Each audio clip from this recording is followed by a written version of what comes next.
আওয়ামী লীগ সরকার চলতি মেয়াদে ক্ষমতায় আসার পর পুলিশে আরো 50,000 সদস্য নিয়োগ দেবার ঘোষণা দেয়। সে অনুযায়ী এবছর 17 ফেব্রুয়ারি দেশের 64 জেলায় 10,000 পুলিশ সদস্য নিয়োগের প্রক্রিয়া শুরু হয়, শেষ হয় 28 ফেব্রুয়ারি। ইতিমধ্যে তাদের মৌখিক থেকে শুরু করে স্বাস্থ্য পরীক্ষা এবং অন্যান্য কার্যক্রমও শেষ হয়েছে। তারা এখন চূড়ান্ত নিয়োগের জন্য অপেক্ষা করছে।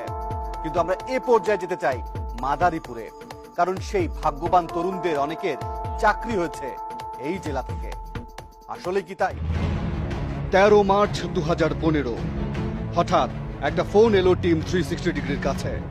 আমার নাম পরিচয়টা বলবো না, আমি কিছু গোপন তথ্য দিতে চাই। হ্যাঁ, কি বিষয়ে বলা যায়? এটা যে পুলিশের এক জেলার লোক আরেক জেলা থেকে অনিয়ম করে দুর্নীতির মাধ্যমে নিয়োগ বাণিজ্য চলছে। এই ফোনের সূত্র ধরে পুলিশ কনস্টেবল পর্যায়ে নিয়োগের দুটি তালিকা সংগ্রহ করে টিম 360 ডিগ্রি। তালিকায় দেখা যায় ঢাকা জেলার কেরানীগঞ্জ এবং ধামরাই উপজেলার কয়েকটি গ্রামে শত শত তরুণ পুলিশের নিয়োগ পেয়েছেন। আমরা এই নিয়োগ প্রক্রিয়া যাচাই করে দেখতে চাই। অনুসন্ধানের শুরুতেই আমাদের গন্তব্য কেরানীগঞ্জের চরকুন্দুলিয়া গ্রামে। ঢাকা মাওয়া মহাসড়ক ঘেঁষা এই গ্রামের বাসিন্দা 5 শতাধিক, ঘরবাড়ি আছে 200-র মতো। অথচ এই গ্রাম থেকেই পুলিশে নিয়োগ পেয়েছেন 186 জন।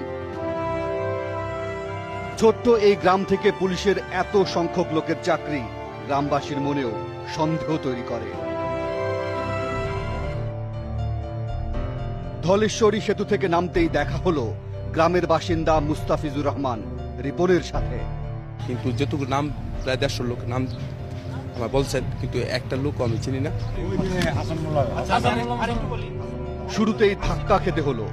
যে গ্রাম থেকে 186 জন পুলিশের নিয়োগ পেয়েছেন তাদের কাউকে চিনছেন না চরকুন্দলিয়ার মানুষ।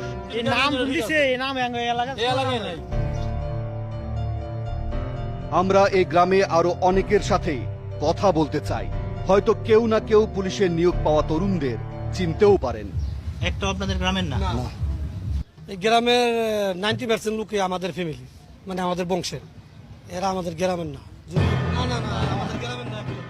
অদ্ভুত, এই গ্রামের কেউ নিয়োগ প্রাপ্তদের চিনতেই পারছেন না। এটা হচ্ছে টুকু ফকির। গ্রামের শিক্ষিত ছেলে হিসেবে বেশ পরিচিত মুখ আব্দুর রশিদ একটি চাকরির জন্য আপ্রাণ চেষ্টা করে যাচ্ছেন। তিনি জানেন না জেলা কোটায় তার পাওনা চাকরিটাকে করছে কে পাচ্ছে। আমাদের একটা নির্দিষ্ট কোটা আছে, আমাদের একটা অধিকার আছে, সেই অধিকার থেকে আমরা বঞ্চিত হয়ে যেতেছি। এবার টিম 360 ডিগ্রি আরো নিশ্চিত হতে চায়, এজন্য দেখতে চায় গ্রামের ভোটার লিস্ট। যেসব পুলিশ সদস্য এই গ্রামের ঠিকানায় চাকরি পেয়েছেন তারা এখানকার ভোটার কিনা তাও একটু খতিয়ে দেখা দরকার। কথা হলো স্থানীয় ইউনিয়ন পরিষদের জনপ্রতিনিধির সাথে। যে লোকগুলা ওনারা নাম দিয়েছে এদের আমি চিনি না, হয়তো কাগজগুলা জালিয়াতি করছে। ইউনিয়ন পরিষদের স্বাক্ষর লাগে, সনদ লাগে, সেই সনদটা কে দেয়? এটা ইউনিয়ন পরিষদ থেকে দেয়, চেয়ারম্যান সাহেব দেয়। যে গ্রামের 186 জন তরুণ পুলিশ সদস্য হিসেবে নিয়োগ পেয়েছেন তাদের কাউকেই চিনতে পারছেন না গ্রামবাসী। এটা কি করে সম্ভব? আমাদের অভিজ্ঞতা বলে এ ধরনের সুখবর খুব দ্রুত ছড়িয়ে পড়ার কথা। এদিকে স্থানীয় ইউপি সদস্য যে চেয়ারম্যানকে ঘিরে অভিযোগের আঙুল তুলেছেন সেটাকেও আমলে নিতে হবে অনুসন্ধানের সাথে। আমরা পুলিশের নিয়োগ পাওয়া সবার পরিচয় জানতে চাই। শুরু করা যাক ঢাকার ধামরাই থেকে। ধামরাইয়ের রামদাইর গ্রাম। গ্রামের জনসংখ্যা 500-র মতো, কাঁচা পাকা মিলে ঘরবাড়ি আছে প্রায় 250 শতাধিক। এই ছোট্ট গ্রাম থেকেও 36 জন পুলিশের চাকরি পেয়েছেন। গ্রামে ঢুকে পুলিশ সদস্যদের বাড়িঘর খুঁজতে থাকে টিমের সদস্যরা।